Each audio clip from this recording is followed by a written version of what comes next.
Bien, estamos de regreso en la parte 2 de esta entrevista. Nos acompaña en el estudio el doctor Héctor Dada Iresi y también Rommel Rodríguez, economista de Funde, con quien vamos a continuar haciendo este análisis económico, digamos una continuidad de lo que hablábamos en la primera parte de la entrevista con Juan José Dabú, desde diferentes perspectivas, el tema del comportamiento económico local, la parte del panorama internacional y lo que podría repercutir para el país. Hablamos también acerca de la necesidad de una reforma de pensiones, entre otros puntos, pero me quiero centrar específicamente en esta parte, doctor Dada, porque como sabe, se escucha con bastante fuerza de diferentes sectores la necesidad de hacer una reforma al sistema previsional del país, un sistema que tiene varios problemas, problemas de cobertura, la tasa de reemplazo es bastante baja, por ende pensiones que no son adecuadas para los trabajadores. ¿Por dónde, a su juicio, debe pasar esta reforma, que tendría que ser una reforma integral para solucionar los principales problemas que se tienen actualmente en el sistema? Mire, es claro que la reforma de pensiones que se hizo privatizando el servicio de los fondos de pensiones, pasando del Estado al sistema público, perdón, del Estado al sistema privado, es claro que ha fracasado.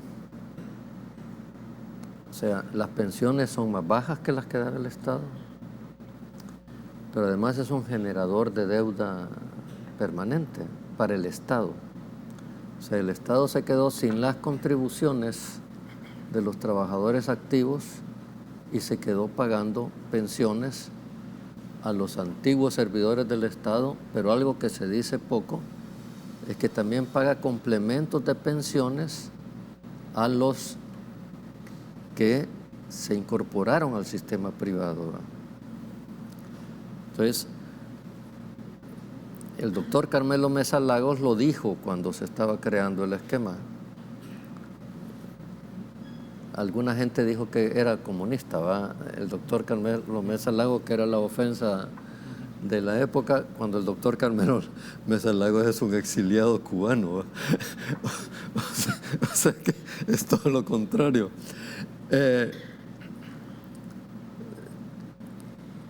Hay que revisar el sistema de pensiones a fondo. Y la última reforma de pensiones fue otro engaño. A la gente le dijeron que con esa reforma las pensiones iban a ser mejores. Y lo que ha pasado es que disminuyeron otra vez.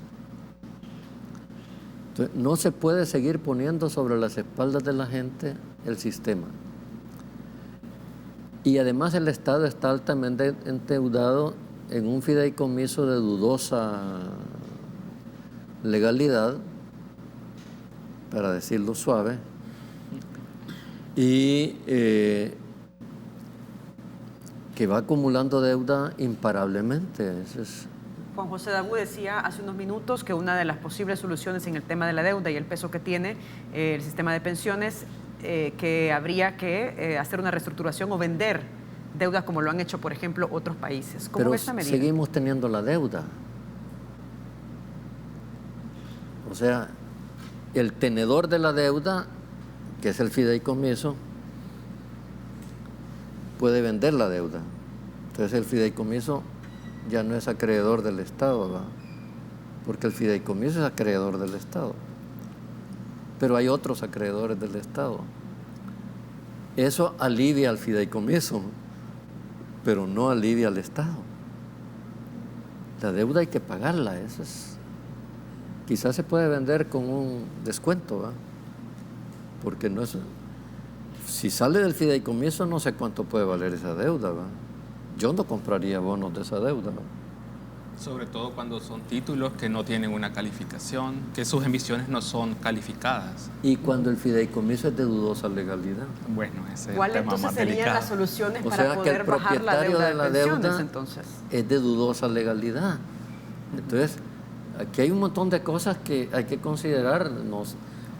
Son problemas, en el buen sentido de la palabra, son problemas de una naturaleza política, o sea, de interés público, eso quiere decir político, muy importante que hay que discutir con más tranquilidad, con más serenidad y con más objetividad. Rommel, ¿usted coincide con el doctor Dada de que en el momento que se pasa de un sistema público a uno privado, pues se dan los problemas que estamos viendo con la parte de las pensiones? ¿O cuál es su análisis en este sentido? Porque lo que sucede, realmente son muchos problemas, pero al menos dos, digamos, que son de relevancia. Uno más de carácter estrictamente fiscal, ¿verdad? Que es el costo de transición de pasar de un sistema que es público de reparto a un sistema privado, ¿verdad? De capitalización individual, en el cual se hace explícita la deuda, digamos, de pensiones, ¿no? Y esta deuda, pues, al final del camino, allá en el año 2006, ¿verdad?, tuvo que empezarse a emitir certificados de inversión previsional porque entre el año 2001 y en el año 2006, pues, se estuvo recurriendo a los mercados internacionales para emitir eurobonos para pagar pensiones, ¿verdad? Debido, digamos, a ese proceso que se pasó de un sistema público a un sistema privado, ¿no? Entonces, eso genera una presión fuertísima, ¿verdad?, en las finanzas públicas, y así es que, como ahora, ¿verdad?, nuestra deuda pública a nivel internacional se conoce como deuda con pensiones o deuda sin pensiones. Al momento de ser calificados, al ser revisados por los organismos internacionales, por las calificadoras de riesgo, se tiene que ver siempre el tema de lo que nosotros tenemos de deuda, incluyendo pensiones. Sí. Vaya, ese es el primer punto. Del PIB. Entonces, ¿tiene un impacto fiscal? Sí o no. Sí. ¿Y ese impacto fiscal es considerable? Sí, ¿verdad? Ese es el primero. El segundo, que es más de carácter humano, digámoslo así, de carácter sensible para las personas concretas, es que también genera dos tipos de beneficios, ¿verdad? O una mixtura de beneficios, en el sentido de que hay personas que aportaron al sistema de pensiones bajo la modalidad de prestaciones definidas que están establecidas en la ley, ¿verdad? Y que esa gente va a recibir esas prestaciones porque están en la ley, ¿no? Y otros que, como es el caso de los que estamos más jóvenes, ¿verdad?, que hemos conocido solamente este sistema y que vamos a recibir una pensión sobre la base de nuestras cotizaciones que hemos ido teniendo y que se están capitalizando en nuestra cuenta de ahorro individual de pensión. Ahora bien, entonces, esos beneficios que van a ser muy diferentes. O sea, el tratamiento va a ser muy diferente, ¿no?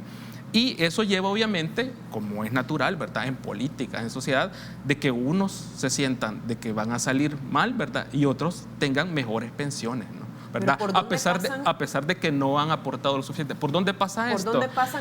¿Por dónde pasan, digamos, las soluciones integrales a este sistema de pensiones? Y sobre todo mejorar algo que la ciudadanía demanda mucho, y es una mejor pensión. Pero para mejorar una mejor pensión hay que mejorar los salarios, ¿no? Definitivamente que sí, ¿verdad? O sea, primero pasa, como primer aspecto, ¿verdad?, por una concientización de la problemática que tenemos en materia de previsión social, ¿verdad? O sea, comprender de que tenemos una situación muy complicada, ¿verdad?, que está ligada al tema de los bajos salarios, ¿verdad?, de la baja productividad de la economía, ¿verdad?, y que por tanto, bajo el régimen que tenemos ahorita actualmente, ¿verdad?, de capitalización individual, es muy difícil tener una tasa de reemplazo que esté arriba del 50%. O sea, las estimaciones ahorita andan alrededor del 30-35%, ¿no? Cuando hay personas que están jubiladas ahora bajo el régimen antiguo, ¿verdad?, o que fueron optados, que se pasaron al sistema privado, pero bueno, hubo ahí el decreto 1217 y el decreto 100, que tienen tasas, exactamente, que tienen tasas de reemplazo de entre el 65 y 70%. Entonces, primero es el tema de la concientización y que esto tiene que llevarse sin duda, ¿verdad?, a la arena política para un franco diálogo y discusión sobre eso, ¿verdad? La otra es, lamentablemente, ¿verdad?, es buscar reducir las inequidades, ¿verdad?, en el tema de las pensiones, o sea, esas pensiones que son muy onerosas, que incurren muchos recursos para el Estado, ¿no? Pero eso supone lamentablemente también que va a tener que existir una parte de un grupo que tiene que aceptar que han sido como los perdedores, ¿no? O sea, nunca nos han dicho eso, pero en los procesos de transición de un sistema público a un sistema privado, ¿verdad?, según investigaciones, siempre hay una generación perdedora, porque es la generación que tiene que pagar el costo de la deuda, ¿no? ¿Qué es lo que pasa? Que acá la primera generación que iba a ser impactada, que es la generación del año 2003, ¿verdad?, dijo, ¿cómo es que yo voy a tener una pensión tan baja? Si estos que se quedaron en el sistema público tienen una pensión y hemos trabajado al mismo tiempo. Bueno, es que tú te pasaste al sistema de capitalización individual. Entonces se creó un decreto 1217 para que al menos no se deteriorara tan rápido la pensión de ellos. Pero es un grupo de gente que quedó en este decreto 1217 y otro grupo que quedó en el decreto 100. Y en el decreto 100 ya... Y ahí donde se da esa disparidad. Efectivamente, también. El decreto 100, cuando es impulsado por el expresidente Elías Antonio Saca, ¿verdad? Y bueno, es legitimado en la Asamblea Legislativa, ese decreto, porque fue aprobado en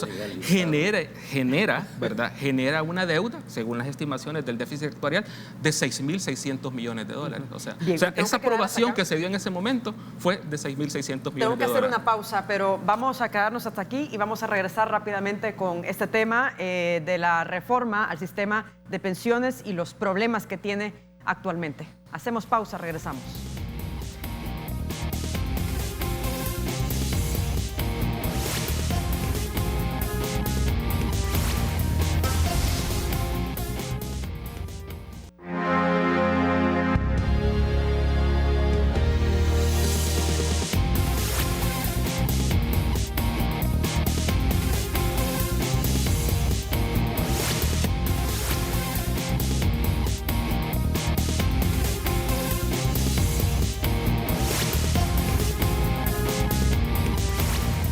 Estamos de regreso, 7 de la mañana con 35 minutos. En el estudio nos acompañan dos economistas, Rommel Rodríguez de Funde y el doctor Héctor Dada Iresi.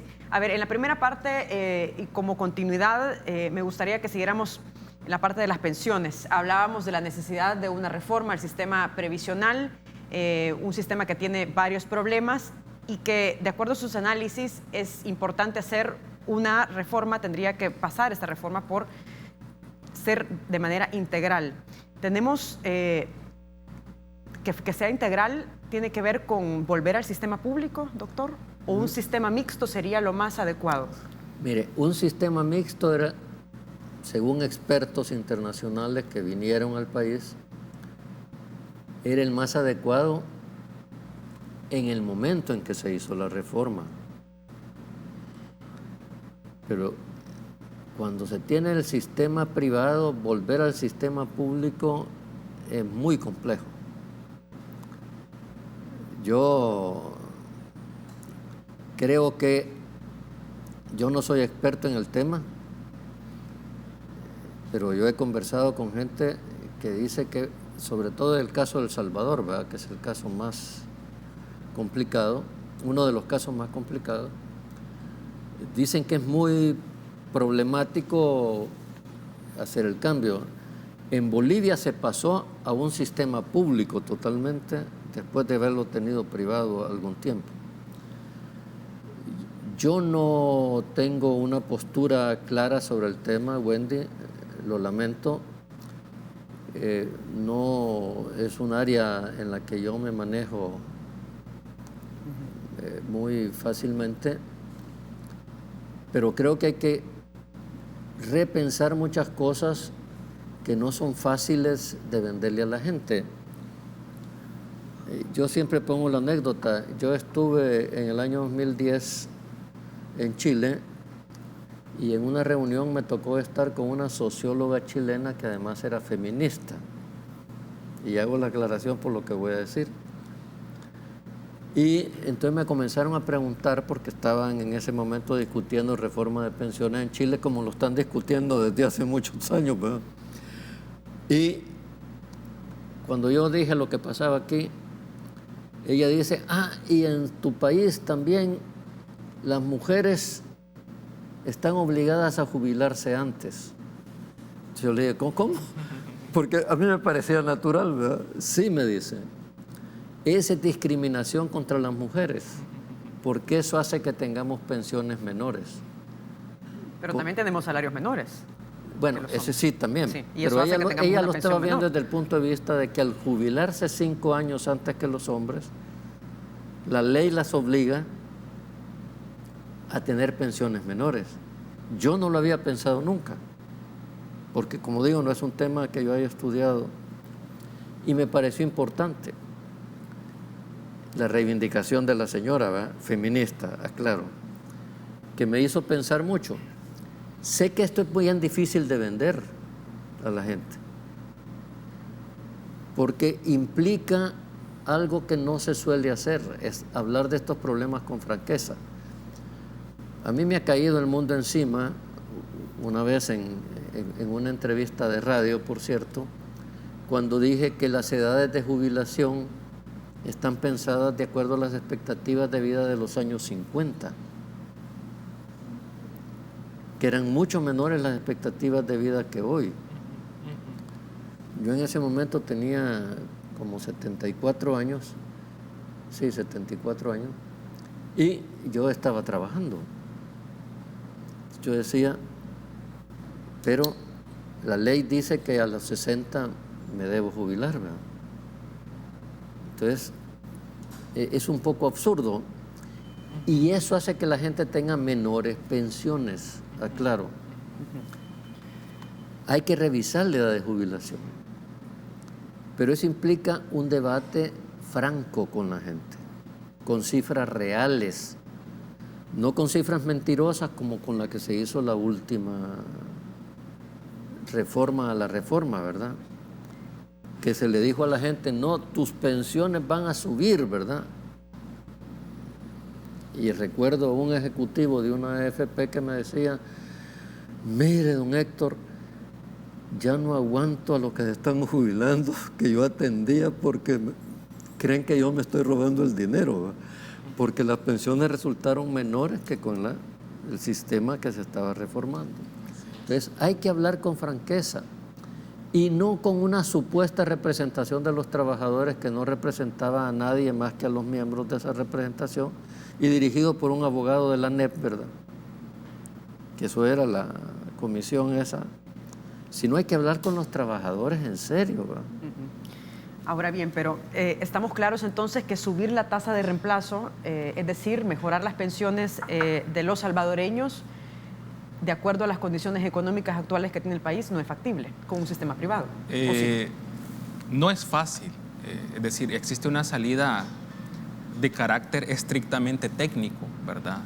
Que como decía el doctor, se puede traducir en incrementar aún más la tasa de cotización, ¿verdad? Y aumentar la edad de jubilación, y eso contribuiría a tener una mejor pensión, ¿verdad?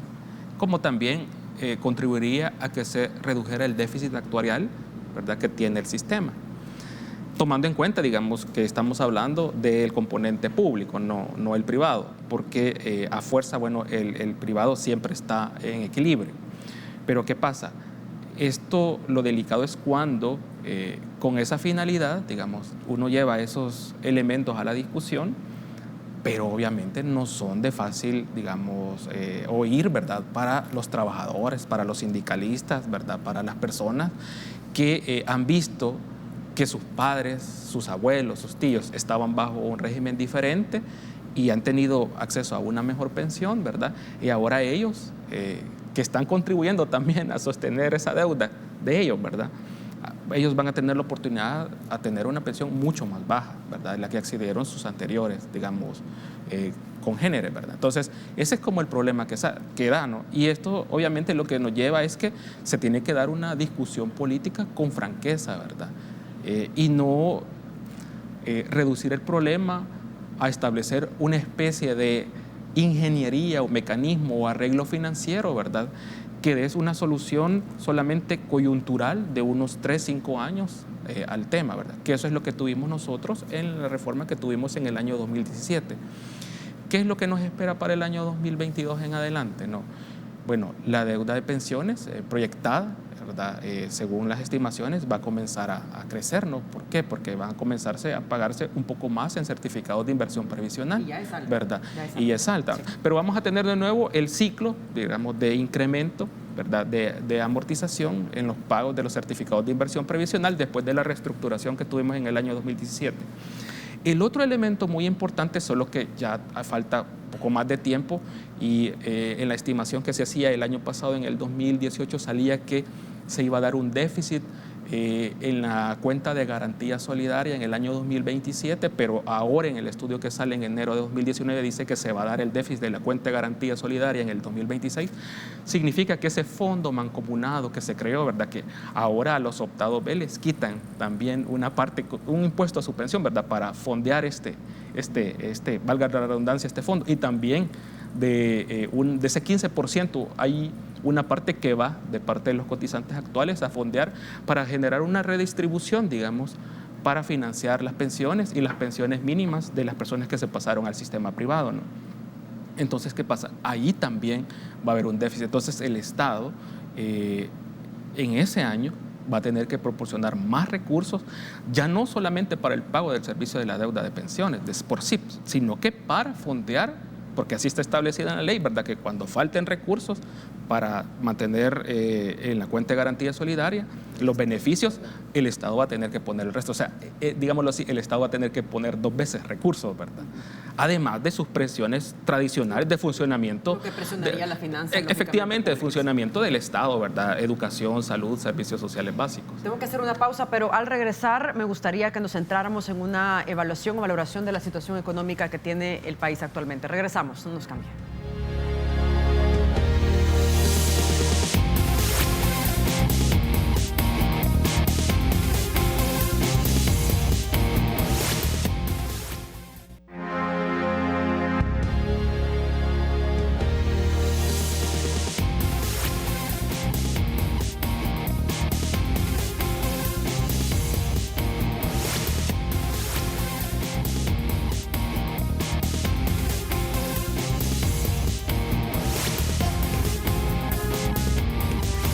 Estamos de regreso ya en la última parte de esta entrevista. Nos acompañan en el estudio 2 economistas, el doctor Héctor Dada Iresi y Rommel Rodríguez de Funde. A ver, centrémonos un poco en la parte económica, la situación que tiene actualmente en el país. Es decir, hay una baja inversión desde hace décadas, una baja generación de empleo formal, sobre todo, un bajo crecimiento. Somos el país de la región centroamericana que menos crece, tenemos una deuda pública bastante alta, arriba del 70%, un poquito arriba del 70%, como ya lo decíamos. ¿Por dónde deben pasar las soluciones para que el país crezca a niveles que solo lo veíamos en los años 90, doctor? Mire, sí, crecimiento fuerte después de la guerra solo hubo exactamente después de los acuerdos de paz. Sí. Y que no se debió a la política económica, sino se debió a la satisfacción de la demanda pospuesta por la guerra o la inversión de reparación del país. Y curiosamente, que con un modelo en que se ponía todos los huevos en el mercado, el país creció en gran medida por financiamiento público, ¿verdad? Del gobierno de El Salvador y de las ayudas internacionales para la reconstrucción. Entonces, el modelo neoliberal que se aplicó no nos ha provocado crecimiento. Y además se le pusieron amarras, como mucho antes de la dolarización, porque siempre pensamos a partir de la dolarización, se fijó el tipo de cambio. Pasamos con tipo de cambio fijo quizás 10 años antes de la dolarización, forzado porque el colón debería ser más barato, o sea, que el dólar más caro, como quiera decirse, de 8.75, algunos lo llegaron a calcular hasta en 11 o 12 colones por dólar, y eso fue un factor de restricción de la economía. Los problemas estructurales no se han resuelto y los organismos financieros internacionales dicen que nuestra expectativa de crecimiento de largo plazo es entre 2 y 2,2%. Estamos creciendo un poquito arriba, lo que para los economistas significa que en un momento puede dar un jalón para abajo, ¿va? Creo que se hicieron esfuerzos bastante sostenidos en los 2 gobiernos anteriores y se logró llevar la economía a este crecimiento, que son cosas que uno no debe despreciar, ¿verdad? No se hizo el cambio necesario, pero algo se hizo. Yo no encuentro ningún plan económico de este gobierno y no le puedo decir. Creo que vamos a tener un crecimiento menor este año. Las exportaciones están bajando. Tenemos un contorno externo bastante desfavorable. La forma que ha tomado la guerra comercial del presidente Trump, que no solo es con China, sino con México, con Europa, con un estilo bastante poco convencional, ¿verdad? Nos puede afectar. Seguimos teniendo una inversión baja. Y eso, cuidado, es un problema estructural, no se debe a la desconfianza del gobierno anterior. Cuando Arena SADCB, como decía Gloria Salguero Gross, gobernaba el país, y estoy repitiendo la frase de una expresidenta de Arena, ¿verdad? Se privatizó el COENA, dijo una vez. Sí, se privatizaron el COENA. Cuando ellos dominaban el país, la inversión era baja. Entonces, nadie puede decir que uno no se tiene confianza a sí mismo, ¿verdad? A no ser que uno tenga un problema psicológico bastante serio. Si cuando ellos gobernaban el país a su buen saber y entender, no hubo inversión importante en el país, quiere decir que hay problemas estructurales en el país. Ahora, yo siempre, y perdone que me alargue, Wendy, siempre pongo un acento en prevenir que no podemos seguir utilizando las cifras del Seguro Social como las cifras de ocupación formal. Sobre todo en un momento que la economía tiende a producir mucha ocupación formal que no es empleado, asalariado. Y yo pongo un ejemplo. El sector donde más velozmente creció la ocupación en los últimos 3 años es Uber, ¿verdad? Así es.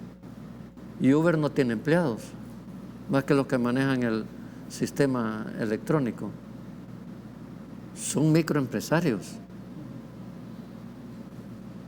que hacen un contrato con Uber para que los ponga en contacto con el cliente, pero no son empleados, pero son formales. Para hacer contrato con Uber tienen que pagar impuestos, ¿verdad? Entonces, estamos haciendo análisis de empleo con cifras que no sirven para hacerlo. No digo que las cifras del Seguro Social no son buenas. Entonces ahí importante que no se está tomando en cuenta. Las cifras del Seguro son buenas, pero para medir los cotizantes del Seguro. Los cotizantes activos. No para medir el empleo del país y la ocupación del país. Volviendo al tema del crecimiento que ya detallaba el doctor Dada, en el plan Cuscatlán, si bien es cierto, no hay un plan económico, hasta el momento no lo hemos visto de gobierno, pero sí en el plan Cuscatlán habla de una meta de que el país crezca a un 4% al final de este quinquenio. Rommel, ¿qué medidas, qué acciones, qué planes deben establecerse para que el país crezca a estos niveles que no hemos visto desde la época después de los acuerdos de paz, cuando se disparó la inversión pública y la inversión privada y la cooperación internacional? Bueno, un primer punto, digamos, que tenemos que comprender es que una estrategia de crecimiento requiere acuerdos políticos, ¿verdad? Es decir, tenemos que salir un poco de esa visión en la cual se va a generar un entorno de negocios favorable, en el cual se van a destrabar, o digamos, se van a desamarrar las condiciones que ha mantenido desinhibida la inversión y todo lo que está referido a los trámites, ¿verdad? Que es cierto que hay trámites que hacen más engorroso el establecimiento de los negocios y que incrementan los costos de transacción de las empresas, ¿verdad? Pero se trata de comprender de que primero tenemos que establecer un acuerdo hacia dónde queremos ir, ¿verdad? ¿Cuál es la visión de país? Y donde el Estado tiene que tener un papel rector. No estoy diciendo un papel claramente, digamos, de intervención, pero sí de una planificación de carácter indicativo, ¿no? Para que en concurso, ¿verdad?, entre los actores privados y el Estado, ¿verdad?, puedan establecer acuerdos hacia dónde se debe de gestionar y se debe mover la economía. Si cada actor privado, digamos, se mueve solamente sobre la base de que va a tener digamos, unas condiciones, un entorno de negocio favorable, y que se van a desamarrar algunas condiciones, ¿verdad? Y va a invertir, ¿verdad? Las condiciones de crecimiento van a ser muy parecidas a las que tenemos ahora. Podemos tener incrementos pequeños, ¿verdad? Que los hemos tenido ahora con el 2.5%, que es como el punto más alto que nosotros hemos llegado. Además, bastante aumento de la inversión en los últimos años del gobierno de Sánchez Serén. Sí, cuando nosotros vemos, ¿verdad?, con respecto a años anteriores, nuestro nivel de inversión privada y también de inversión pública también, estoy hablando de los últimos 5 años, sí, y también como flujo de inversión extranjera directa, nosotros hemos crecido un poco, ¿verdad? Pero no lo suficiente como para generar un boom de crecimiento económico. Entonces, ese es un elemento muy importante, el acuerdo sociopolítico. El otro aspecto muy importante que tenemos que ver es el tema de las políticas públicas integrales, ¿verdad? No considerar que una política pública, sino que el mix de políticas adecuado es el que va a ser el detonante de crecimiento. No es el tema de la seguridad aislado, ¿verdad? No es el tema de la salud aislado, ¿verdad?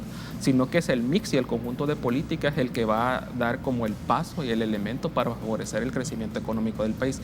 Y después, digamos, teniendo información que la hay por parte del Banco Central, en qué productos somos competitivos en el mercado internacional, ¿verdad? En los temas químicos, en el tema de los plásticos, ¿verdad? Todo eso es que debemos de aprovecharlo, ¿verdad? Bien, hemos llegado al final, lamentablemente, de esta entrevista. Les agradezco mucho por habernos acompañado, doctor. Gusto, muy amables, muchas gracias. Gracias, Wendy. Es un gusto verla en este nuevo set. Gracias, muchas gracias. Rommel, muchas gracias. Gracias por la invitación, Wendy. Un gusto haber compartido. Con esto cerramos, se quedan con el programa De Mujer a Mujer. Fuerte abrazo, buen día.